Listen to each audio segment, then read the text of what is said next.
नमस्कार, आप देख रहे हैं मुद्दा गरम है। मैं हूं आपके साथ प्रीति रघुनंदन। इस वक्त की बड़ी खबर, पाकिस्तान चीन के बाद अब बिहार चुनाव में नक्सलवाद भी एक बड़ा मुद्दा बनता हुआ दिख रहा है। योगी आदित्यनाथ ने नक्सलवाद के मुद्दे पर आरजेडी पर बड़ा हमला बोला और दावा किया कि आरजेडी ने बिहार में नक्सलवाद को बढ़ावा दिया। योगी आदित्यनाथ ने कहा कि एक बार फिर बिहार में नक्सलवाद को फैलाने की कोशिश की जा रही है। और भाइयों बहनों, चले बसों के चारे कोई चढ़ कर जाए तो उन लोगों से क्या उम्मीद करते हैं? ये नक्सलवाद उन्हीं लोगों की देन थी और उन्हीं लोगों ने आज फिर से इस पूरे क्षेत्र को नक्सलवाद की चपेट में लाने की कुत्सित चेष्टाएं की जा रही हैं और उसके प्रति आपको जागरूक करने के लिए मैं आज उत्तर प्रदेश से विशेष रूप से आया हूं। योगी आदित्यनाथ के नक्सलवाद पर लगाए आरोपों पर आरजेडी ने पलटवार किया है। आरजेडी ने बीजेपी पर बिहार में दंगा फैलाने की कोशिश करने का आरोप लगाया। आरजेडी नेता मृत्युंजय तिवारी ने आरोप लगाया कि बीजेपी बिहार में माहौल खराब करके लोगों को बांटने की कोशिश कर रही है। मृत्युंजय जी, पहले शाहनवाज हुसैन, अब योगी आदित्यनाथ ने कहा है कि नक्सलवाद की तरफ ले जाने की कोशिश हो रही है। तेजस्वी यादव पर सीधा आरोप लगाया कि इस तरह के लोगों के साथ हैं। देखिए, आदरणीय प्रधानमंत्री जी के आने के पहले जब वो बैटिंग करने आएंगे बिहार के चुनावी पिच पर, तो उसके पहले जो उनके टेल एंडर हैं उन्होंने बल्लेबाजी शुरू की है और उनको पता नहीं है कि तेजस्वी यादव जी के गुगली में सब क्लीन बोल्ड होते जा रहे हैं। अरे बेरोजगारी पर ना बोलना है, भूखमरी पर बोलना है। नक्सलवाद से ज़्यादा खतरनाक ये उन्माद फैलाने वाले लोग हैं, भाईचारा का माहौल बिगाड़ने वाले लोग हैं। ये तलवार बांटने वाले कट्टरपंथी लोग, दंगाई लोग दंगा कराना चाहते हैं और वोट लेना, वोटों का ध्रुवीकरण चाहते हैं। ये बिहार की धरती है, ये बुद्ध की धरती है, ये लालू प्रसाद जी की धरती है। कोई माई का लाल यहाँ चाहेगा कि हम बिहार की जनता को बेवकूफ़ बनाकर वोट ले लें। उत्तर प्रदेश संभल नहीं रहा, चले बिहार को संभालने। और हमारे साथ इसी पर बात करने के लिए वरिष्ठ पत्रकार शेष नारायण सिंह जी जुड़ रहे हैं, साथ ही बेतिया से अमित पांडे जुड़ रहे हैं, छपरा से रवि सिंह भी जुड़ेंगे हमारे साथ। लेकिन पहले रुक कर लेती हूँ अमित का। अमित, जरा बेतिया की धरती से बताइए कि जो पाकिस्तान का नाम हर चुनाव से एन पहले आता हुआ दिख जाता है, अब तो योगी आदित्यनाथ ने नक्सलवाद को भी बड़ी वजह बताया और इसको लेकर आरजेडी को घेर लिया है। क्या कहती है बेतिया की जनता? बहनों भाइयों, चाहे हिंदू हो, चाहे ईसाई हो, चाहे सिख हो, चाहे पारसी हो, जैन हो, बड़ी संख्या में लोग भागकर भारत आते थे, भारत में शरण लेते थे, तो जिंदगी झोपड़ी में गुजारनी पड़ती थी। हम लोगों ने फैसला किया था कि जो भी ऐसे अल्पसंख्यक प्रताड़ित होने के बाद पाकिस्तान से भारत में आएंगे, उनको हम नागरिकता प्रदान करेंगे और नागरिकता का कानून भी बहनों भाइयों हम लोगों ने पास कर दिया। दूसरी बात, मैं राजीव गांधी की आपको याद दिलाना चाहता हूं। राजीव गांधी जी हमारे प्रधानमंत्री थे। बहनों भाइयों, चाहे कांग्रेस का प्रधानमंत्री हो, जनता दल का हो, किसी का हो, मैं किसी प्रधानमंत्री के बारे में कभी भी गलत बात नहीं बोलता हूं और कभी भी ऐसी बात नहीं बोलता हूं जिससे कि वह व्यक्ति अपमानित हो। क्योंकि हमारा मानना है प्रधानमंत्री किसी राजनीतिक पार्टी का नहीं होता है, वह व्यक्ति नहीं होता है, वह स्वयं में संस्था होता है, इंस्टीट्यूशन होता है। और बहनों भाइयों, संस्थाओं की मैं नौजवानों से भी कहना चाहता हूं, संस्थाओं की बराबर इज्जत की जानी चाहिए, चाहे किसी भी दल का वह क्यों हो, भले ही वह गड़बड़ हो, लेकिन सार्वजनिक रूप से उसका सम्मान किया जाना चाहिए। क्योंकि जब संस्थाओं के प्रति जब लोगों का विश्वास टूटने लगता है, तो बहनों भाइयों, उस देश को भी टूटने से दुनिया की कोई ताकत नहीं बचा सकती। जैसे परिवार में मुखिया पर भरोसा यदि टूट जाए तो परिवार नहीं चल सकता है, वैसे ही संस्था से यदि विश्वास टूट जाता है तो देश का लोकतंत्र भी समाप्त हो जाता है। उन्होंने कहा था कि हम 100 पैसा ऊपर से भेजते हैं, लेकिन 14 पैसा या 16 पैसा केवल नीचे तक पहुंच पाता है। धन्य है हमारे प्रधानमंत्री नरेंद्र मोदी। प्रधानमंत्री बनने के साथ ही मुझे याद है बहनों भाइयों, जब प्रधानमंत्री बने थे तो राष्ट्रीय अध्यक्ष मैं ही था पहला काम जो उन्होंने किया, उन्होंने कहा कि राजनाथ जी, अब वो सिलसिला बंद होना चाहिए कि दिल्ली से 100 पैसा जाता है और नीचे 14 पैसा और 16 पैसा पहुंचे। फैसला किया हमारे प्रधानमंत्री ने कि प्रधानमंत्री जनधन योजना के अंतर्गत सारे लोगों के खाते खोल दिए जाएं, बैंकों में बहने भाइयों खाते खोल दिए। अब मैं बतलाना नहीं चाहता है क्या क्या उसमें आता है, क्या यह सच नहीं है कि अब 100 पैसा दिल्ली के बैंक से निकलता है तो आपके खाते में, चाहे वह किसान सम्मान निधि 6,000 रुपए की हो, चाहे गैस सिलेंडर की सब्सिडी हो, चाहे आपकी स्कॉलरशिप हो, वजीफा हो, हर चीज सीधे सीधे पूरा का पूरा पैसा आपके खाते में पहुंच जाता है। अब कोई भी पैसा लूटने वाला नहीं है। यह विश्वास और भरोसा हम लोगों ने दिया है कि नहीं। स्टूडेंट, यहां छात्र भी खड़े हैं, स्टूडेंट क्रेडिट कार्ड हम लोगों ने जारी किया है बहनों भाई। और तो बिहार के सपूतों ने देश के लिए प्राण न्यौछावर किए हैं। गलवान घाटी का जिक्र करते हुए राजनाथ सिंह सीधे हमला कर रहे हैं विरोधियों पर कि किस तरह से उन्होंने महत्वपूर्ण मुद्दों को कभी तरजीह नहीं दी। अमित, मैं एक बार फिर से आपका रुख कर लेती हूँ। बेतिया की जनता क्या सोच रही है इस बिहार चुनाव को लेकर? देखिए, उमाकांत सिंह जी हमारे साथ प्रत्याशी हैं और कुछ देर पहले राष्ट्रीय अध्यक्ष बीजेपी के जेपी नड्डा, उन्होंने भी रैली को संबोधित किया था। वो राजनाथ सिंह ने अभी गलवान घाटी का जिक्र किया, बिहार के सैनिकों की बलिदान और शहादत की बात की। उन्होंने अच्छा बात कही। पूरा देश आप देख रहे थे, बिहार में इसी गांधी मैदान में हमला हुआ था, संसद भवन पर जब हमला हुआ था, सोच लीजिए उससे बड़ा दुर्भाग्य क्या हो सकता है कि जब देश का संसद भवन सुरक्षित नहीं था। जम्मू कश्मीर की स्थिति आप देख रहे थे। हम कह रहे हैं कि हमारा अन्न पान विकास अभी तो अलग की चीज़ है, मेरी जान बचेगी, हम सुरक्षित रहेंगे तब न विकास होगा। कांग्रेस से साल में 70 साल 60 साल में उन लोगों ने इस सब को बिहार के जवानों की तारीफ की है और जो उन्होंने शहादत थी गलवान घाटी में, लद्दाख में। जहाँ भी देखिए बिहार जो सैनिक बल है, बिहार का जो बिहार टीम है, हर जगह देखिए उन्होंने, हमारे बिहार के लोग बहुत जुझारू और बहुत कर्मठी होते हैं। बिहार से आईएएस जो निकलते हैं, आईपीएस जो निकलते हैं, सेना में जो रहते हैं, बहुत ज़्यादा लोग बिहार से सेना में जाते हैं, इसलिए बहुत मेहनती बिहार के लोग होते हैं। तो इनका यही कहना है कि बिहार के लोग मेहनती होते हैं और उसका असर देखा जा सकता है और इसी का जिक्र इनकी पार्टी के राष्ट्रीय नेता अलग अलग समय पर प्रचार के दौरान मंच पर करते हैं।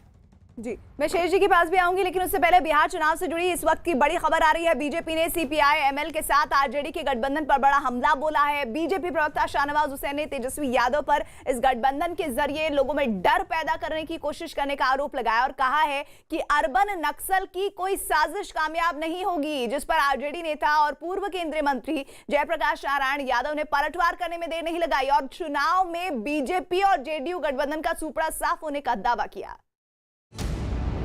बीजेपी का आरजेडी सीपीआई एमएल गठबंधन पर बड़ा हमला। आरजेडी सीपीआई एमएल गठबंधन पर अर्बन नक्सल का ठप्पा। बीजेपी ने आरजेडी पर लगाया डर पैदा करने का आरोप। इस वक्त की सबसे बड़ी खबर आ रही है बिहार चुनाव में चढ़ती सरगर्मी से जुड़ी, जहां चुनाव करीब आने के साथ साथ वार पलटवार का दौर चरम पर पहुंच गया है। बीजेपी ने सीपीआई एमएल के साथ आरजेडी के गठबंधन पर बड़ा हमला बोला है और इस गठबंधन को अर्बन नक्सल वाला गठबंधन करार दिया है। बीजेपी प्रवक्ता शाहनवाज हुसैन ने आरजेडी पर हमला करते हुए उस पर बिहार के लोगों को डराने का आरोप लगाते हुए अपना चुनावी दांव चल दिया। लालू जी की तस्वीर तो हटा दी। जब आप अपने पिता के बारे में कहते हैं कि हम उनका सम्मान करते हैं, ये उन्हीं की पार्टी है, तो उनके ही वो राष्ट्रीय अध्यक्ष हैं, उनकी तस्वीर हटाने के पीछे राज क्या था कि लोग डरे नहीं। लेकिन तेजस्वी यादव जी ने माले का सिंबल अपने साथ लगाकर बिहार के लोगों के अंदर ये खौफ पैदा किया है।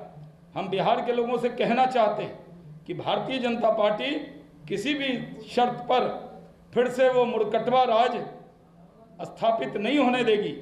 हम बिहार की 13 करोड़ जनता के साथ मजबूती से खड़े हैं। आरजेडी और सीपीआई एमएल के साथ पर निशाना साधते हुए बीजेपी प्रवक्ता शहनवाज हुसैन ने इस गठबंधन को आड़े हाथों लिया और उस पर अर्बन नक्सल का ठप्पा लगाते हुए इसके बहाने उनकी साजिश को कामयाब नहीं होने देने की चेतावनी दे दी। जो लोग इस सरकार के खिलाफ दुष्प्रचार में लगे रहते हैं, ऐसे सब लोगों का जमबाड़ा अर्बन नक्सल जितने हैं वो आकर बिहार की सरजमी पर तेजस्वी यादव के कंधे पर लड़ना चाहते हैं। ये कांग्रेस पार्टी जो 0 पे आउट हो जाएगी। इससे पहले यूपी के सीएम योगी आदित्यनाथ ने भी आरजेडी पर नक्सलवाद और वंशवाद को बढ़ावा देने का आरोप लगाया। बिहार के अंदर नक्सलवाद चरम पर बोल रहा था। जिस प्रकार से जातीय संघर्ष करा करके एक परिवार स्वयं का अपने पूरी व्यवस्था पर हावी होने का प्रयास कर रहा था। इस बार सीपीआई एमएल महागठबंधन में शामिल है। उसे 19 सीटें मिली हैं, जबकि सीपीआई और सीपीएम को मिलाकर उसकी करीब आधी सीटें हैं। यानी बिहार की राजनीति में सीपीआई एमएल को काफी अहमियत मिल रही है। लिहाजा बीजेपी के ताबड़तोड़ वार पर सीपीआई एमएल से हाथ मिला चुकी आरजेडी ने पलटवार करने में देर नहीं लगाई और दावा किया कि इस बार बिहार में सत्ता परिवर्तन की लहर चलेगी। जनता सब जानती है, जनता सब पहचानती है और जनता जो है पहचान गई है। इस बार इन लोगों का जो है एक नहीं चलेगा। इन लोगों को लोहे के चने चबा दिया जाएगा और इन लोगों को जो है कि बिहार से इनका आता पता खाता नहीं खुलेगा। ये लोग बैक टू पवेलियन होंगे। विपक्ष चाहे जितने भी दावे कर रहे हैं, लेकिन बीजेपी और जेडीयू गठबंधन ने अपना चुनाव प्रचार अभियान तेज कर लिया है। इस टीम से जुड़े लोगों के मुताबिक पीएम मोदी भी जल्द ही इस चुनाव प्रचार में उतरेंगे। सीएम नीतीश कुमार के साथ 12 रैलियों को वो पूरे बिहार में संबोधित भी करेंगे। बिहार में प्रधानमंत्री नरेंद्र मोदी की रैली 23 अक्टूबर को सासाराम, गया और भागलपुर में होगी। 28 अक्टूबर को दरभंगा, मुजफ्फरपुर और पटना में होगी। 1 नवंबर को छपरा, पूर्वी चंपारण और तीसरी रैली समस्तीपुर में होगी। 3 नवंबर को पश्चिम चंपारण, सहरसा, अररिया के फारबिसगंज में उनकी रैली होगी।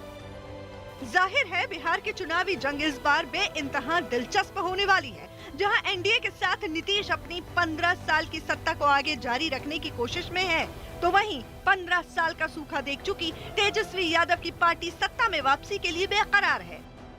उधर एलजेपी एनडीए से अलग होकर पूरे चुनाव को अलग रंग देने की कोशिश में जुटी है और इन सभी पार्टियों के बीच की खींचतान के नतीजों में ऊंट किस करवट पर बैठेगा, इस पर सबकी नजर गड़ी हुई है। अभी तक शेष जी हम सुनते आए थे कि जब भी चुनाव होगा तो पाकिस्तान के मैच की तरह की बात की जाएगी, चीन की बात की जाएगी, लेकिन अब तो अर्बन नक्सल आरजेडी को कहा जा रहा है बीजेपी की तरफ से। क्या ये दांव चल पाएगा बिहार चुनाव में? नहीं, बिहार चुनाव में देखिए 2 दांव चलेंगे। एक तो बेरोजगारी वहां पे चरम पे है, चारों तरफ लोग भाग रहे हैं, डेवलपमेंट के मुद्दे जो है वो चलेंगे और नरेंद्र मोदी की शख्सियत चलेगी, क्योंकि सारा बिल्डअप, जैसे राजनाथ सिंह जी ने भी नरेंद्र मोदी के ही कार्यक्रमों का जिक्र किया है, उन्होंने बिहार का एक भी जिक्र नहीं किया। आपने गौर किया होगा, राजनाथ सिंह बहुत गंभीर व्यक्ति हैं और बिहार में उनकी बहुत इज्जत है। और 1980 से युवा जनता, जब इनका था छात्र युवा मोर्चा, यूथ का जो विंग था, उसके अध्यक्ष थे वो, उसको बिहार में उन्होंने गांव-गांव में राजनीतिक लोगों को जानते हैं, तो उनकी बातों का मिलता था। दूसरा, उन्होंने जो गरीबों के हित के लिए प्रधानमंत्री की बात को कहा, वो जो है वो चलने जा रहा है। ये नक्सल वक्सल, अच्छा, योगी का महत्व तो ये है कि योगी की फॉलोइंग अपने आप है बहुत सारे इलाकों में। राम मंदिर का काम शिलान्यास करवा के गए हैं वो, और उत्तर प्रदेश में एक उन्होंने माहौल बनाया है, जो माफिया सरगनाओं के खिलाफ जो माहौल बनाया है, उसका एडवांटेज इनको मिलेगा। माफिया से बिहार में भी लोग बहुत परेशान हैं। ये सारी चीजें ऐड कर रही नीतीश है। हालांकि सड़क वड़क उन्होंने भी बनवाई है, लेकिन वो कहीं आने नहीं पा रहे हैं। अब एक दिलचस्प बात और मिलकर बताएं, इसके पहले जब भी चुनाव होता था, जनता दल जेडीयू और इनका गठबंधन होता था, तो जेडीयू मेन पार्टी होती थी और बीजेपी वाले पीछलग्गू होते थे। पहली बार ऐसा हो रहा है कि नीतीश जो है वो पीछे हैं और बीजेपी लीड कर रही है, और चिराग पासवान के चैलेंज में से मामला और दिलचस्प हो गया, क्योंकि नीतीश कुमार के खिलाफ भयानक एंटी इनकम्बेंसी है। इसलिए जो नेगेटिव उनके माहौल है वो उनको मिल सकता है। इसलिए बीजेपी के लोग चौकन्ना है, वो अपने बेस्ट बैट्समैन को, अभी उसने कहा टेलेंडर आरजेडी वाले प्रवक्ता साहब ने, आप टेलेंडर उतारेंगे, टेलेंडर नहीं उतारे, तो ओपनिंग बैट्समैन ही उतारे हैं। वो मिडिल ऑर्डर में मोदी आएंगे, और मोदी की जो 12 रैलियां हैं बिहार जैसे स्टेट में, तो वो अपना काम करेंगी। अभी सही बात यह है कि जो मुद्दे, असली मुद्दे हैं जो तेजस्वी उठा रहे हैं, नीतीश उसमें डिफेंसिव में हैं, इसको मानने में कोई संकोच और नहीं वो है। इसलिए लेकिन डिफेंसिव में है शेष जी क्योंकि दबाव में, और आप भी कह रहे हैं कि एंटी इनकम्बेंसी है, और वो जो जनता से जुड़ रहे हैं हमारे सहयोगी, वो उसमें भी एक आवाज सुनाई पड़ रही है। और इससे पहले बिहार के जमुई की रैली में योगी आदित्यनाथ ने पाकिस्तान का मुद्दा छेड़ा है। योगी आदित्यनाथ ने दावा किया कि दो ही लोग पाकिस्तान की तारीफ करते हैं, एक राहुल गांधी और दूसरे MIM अध्यक्ष असदुद्दीन ओवैसी। योगी आदित्यनाथ ने राहुल और ओवैसी पर हमला करते हुए कहा कि दोनों लोगों को देश हित से कोई मतलब नहीं और वो सिर्फ अपना हित चाहते हैं। जाइए आराम से, पूरा कश्मीर घूम करके आ जाइए।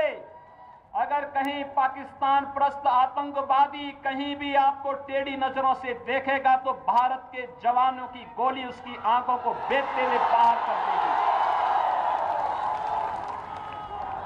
अब वो दुस्साहस नहीं कर सकता है, क्योंकि अब तो पाकिस्तान के प्रधानमंत्री इमरान खान भी भयभीत हैं। उन्हें लगता है कि अगर भारत के अंदर कुछ भी करेंगे तो भारत के बहादुर जवान पाकिस्तान के अंदर घुस करके कोई नया सर्जिकल स्ट्राइक को अंजाम दे देंगे।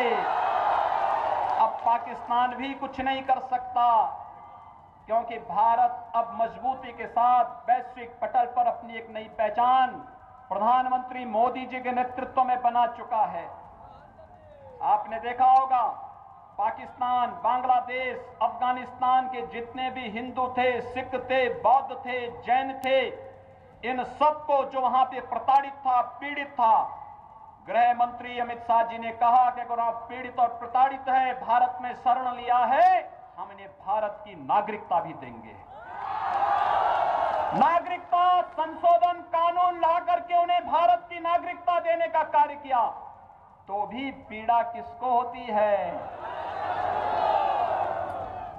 और पाकिस्तान के मुद्दे पर बीजेपी के हमलों से बौखलाई कांग्रेस ने भी पलटवार किया। कांग्रेस नेता रणदीप सुरजेवाला ने बीजेपी नेताओं के बयानों को मुद्दों से भटकाने की कोशिश बता दिया।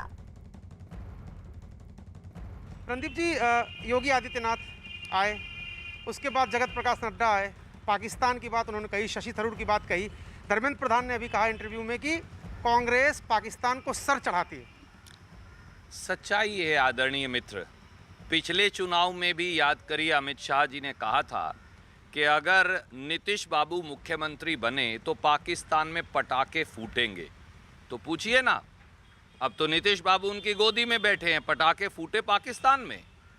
हिंदुस्तान पाकिस्तान, शमशान रमज़ान, हिंदू मुसलमान, अरे बिहार के लिए क्या है ये बताइए। 4.5 लाख नौकरियां खाली पड़ी हैं, क्यों नहीं बताते जेपी नड्डा साहब, क्यों नहीं बताते जेपी नड्डा साहब के बलिया में, उत्तर प्रदेश में जिस प्रकार से भाजपा के नेता लोगों को दिन दहाड़े मार रहे हैं, उनको भाजपा से निकालते नहीं। हाथरस की बेटियों को न्याय कब मिलेगा? आगे मिला, जिस बड़ी संख्या में आप आए हैं और जिस गर्मजोशी से आपने मेरा स्वागत किया है, मैं अपनी ओर से और अपनी पार्टी की ओर से आप सबका हार्दिक धन्यवाद करता हूं, अभिनंदन करता हूं। यह यश, गौरव और क्रांति की भूमि है। मोहनदास करमचंद गांधी जी को महात्मा गांधी बनाने वाली भूमि है। सत्याग्रह का प्रथम भारत की धरती पर प्रयोग करने की धरती थी तो वह ऐतिहासिक चंपारण की धरती थी, जहां से गांधी को महात्मा गांधी बनने का सौभाग्य मिला है। ऐसी कर्मभूमि को मैं नमन करता हूं। मित्रों, ये महात्मा बुद्ध की भूमि है, ये चंद्रगुप्त की भूमि है, ये लोकनायक जयप्रकाश नारायण की भूमि है, ये राजेंद्र प्रसाद की भूमि है।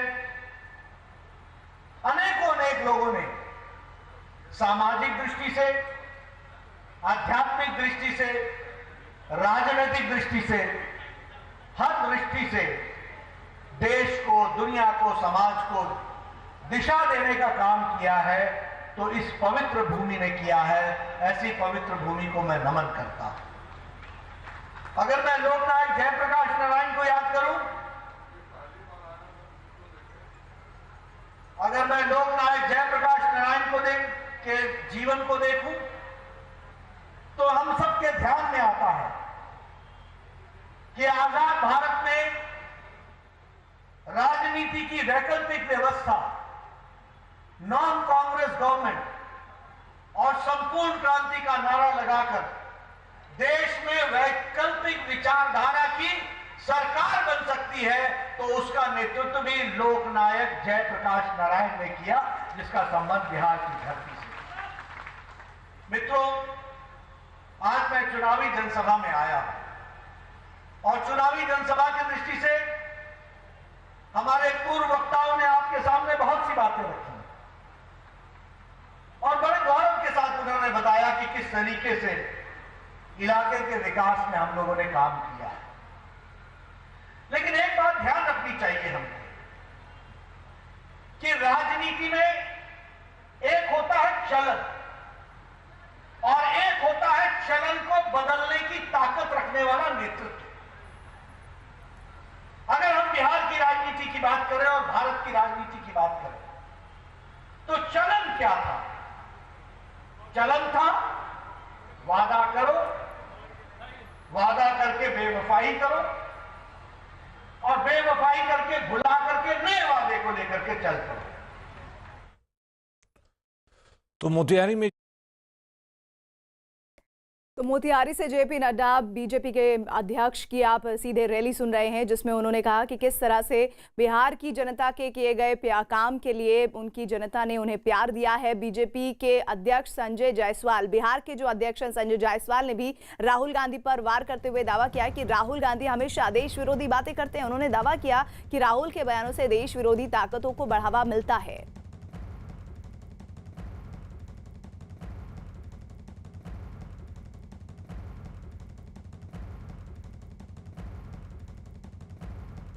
तो जेपी नड्डा बीजेपी के अध्यक्ष, बिहार ने दुनिया को आध्यात्मिक दिशा दी है। महात्मा गांधी का भी उन्होंने लिया। बिहार महात्मा गांधी की कर्मभूमि है, उनका नाम लेते हुए उन्होंने कहा कि किस तरह से इस पावन धरती पर बीजेपी अपनी रैलियों के माध्यम से बताना चाहती है कि विकास ही एकमात्र जरिया है जो बीजेपी का मकसद है। लेकिन विरोधियों पर निशाना जरूर साधते हुए एक बार फिर जेपी नड्डा नजर आए और साथ ही बिहार में दुनिया को आध्यात्मिक दिशा देने के साथ साथ उन खूबियों का भी उन्होंने बखान किया जिसके जरिए बिहार की पहचान न सिर्फ भारत में बल्कि पूरे विश्व में है। और इधर बिहार बीजेपी के अध्यक्ष संजय जायसवाल ने भी राहुल गांधी पर वार करते हुए दावा किया है कि राहुल गांधी हमेशा देश विरोधी बातें करते हैं। उन्होंने दावा किया कि राहुल के बयानों ने देश विरोधी ताकतों को बढ़ावा दिया है। बिहार बीजेपी अध्यक्ष संजय जायसवाल जी हमारे, हम उनसे बात करते हैं। सर, पीएफआई के संबंध की संपर्क की बात सामने आ रही है, राहुल गांधी उनके परिवार वालों से जिंदाबाद। राहुल जी केवल आतंकियों से, केवल इस तरह से जो देश विरोधी ताकतें हैं उनके फंडर्स से, उनके द्वारा किस तरह से राष्ट्र विरोधी एक्टिविटी हो, उन्हीं से मिलने की उनकी दिलचस्पी रहती है। मैं हमेशा बोलता हूं कि इनका फिर से वही कार्य है जो अंग्रेजों ने किया था। आईएनसी का नाम इटालियन नेशनल कांग्रेस होना चाहिए और बांटो और राज करो की पॉलिसी जो अंग्रेजों ने चलाई थी आज की कांग्रेस चला रही है। पाकिस्तान का फैक्टर किस हद तक बिहार चुनाव में अब आपकी? ये कोई फैक्टर नहीं है। बिहार में केवल एक फैक्टर है, विकास, विकास और विकास। 15 वर्षों में जो विकास हुआ है, 6 वर्षों में जो माननीय मोदी जी ने गरीब की झोपड़ी को रोशन करने का काम किया है, केवल वही फैक्टर है, दूसरा कोई फैक्टर नहीं। और तेजस्वी यादव ने एक बार फिर सीएम नीतीश कुमार पर जमकर हमला बोला। तेजस्वी ने आरोप लगाया कि नीतीश कुमार के राज में लोग बेरोजगारी से जूझ रहे हैं और इस बार बिहार में परिवर्तन होगा। और इसके साथ ही तेजस्वी ने विज्ञापन पर खर्च के मुद्दे पर भी नीतीश कुमार को घेरा। तेजस्वी यादव इस वक्त हमारे साथ हैं। तेजस्वी जी बहुत भीड़ है, वोट में तब्दील होगा। जनता ने मन बना लिया है, परिवर्तन होगा, बदलाव होगा। नीतीश जी कह रहे पैसा कहाँ आएगा नौकरी के लिए? अरे हमने बोल दिया है, 30,000 करोड़ का घोटाला किया है नीतीश कुमार जी ने। सृजन घोटाला से लेकर के कितना घोटाला, 30,000 करोड़ का घोटाला। अपने विज्ञापन में 500 करोड़ रुपया खर्च कराते हैं। ये तो बजट में ऑलरेडी प्रावधान है जी। सरकारी नौकरियां रिक्त पड़ी है, खाली पड़ी है, नॉन प्लान बजट में ऑलरेडी इंक्लूडेड। तो आप नौकरी दे देंगे 10 लाख जब आएंगे सब? पहला क्या बोल रहे हैं? अच्छा, आपने कहा कि शादी की उसके बाद हनीमून पे चले गए तो तलाक। साल में 4 सरकार, ना कोई नीति, ना कोई विचारधारा, ना कुछ सिद्धांत, बार बार पलटी मारते रहे। स्थिर सरकार चाहिए बिहार को विकास। अंतिम सवाल करूंगा, बीजेपी ने पाकिस्तान की एंट्री की है, सफल होंगे? पिछले बार सफल नहीं हुए। बेरोजगारी मुद्दा होगा। बीजेपी के पाकिस्तान के सवाल पे जब तेजस्वी यादव ने कहा कि मुद्दा बेरोजगारी का होगा, हमसे एक्सक्लूसिव बातचीत कर रहे थे नोखा में रैली के बाद। और लगातार जो नीतीश कुमार बार बार ये कह रहे हैं कि पैसे कहाँ लाएंगे, उसका जवाब उन्होंने यही दिया कि जो घोटाले हुए हैं उस पैसे का क्या। और बिहार चुनाव से जुड़ा हर अपडेट, हर खबर देखिए news18india.com पर।